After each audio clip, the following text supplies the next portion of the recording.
আসসালামু আলাইকুম। গরম মশলা, ধনে গুঁড়ো, জিরা, নুন, আদা রসুন বাটা, হলুদ, লঙ্কা, লেবু,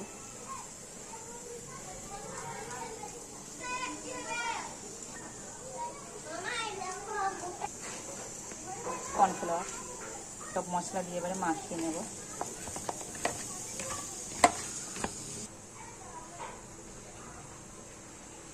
তেলেতে মুড়িগুলো ভেজে নেব।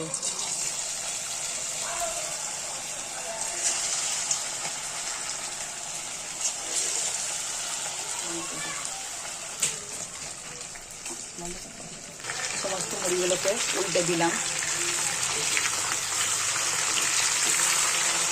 লাল লাল করে ভেজে নেব।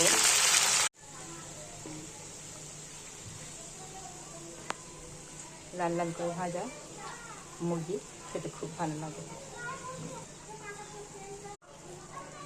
এইভাবে ভেজে খেয়ে দেখবেন, খুব ভালো লাগবে।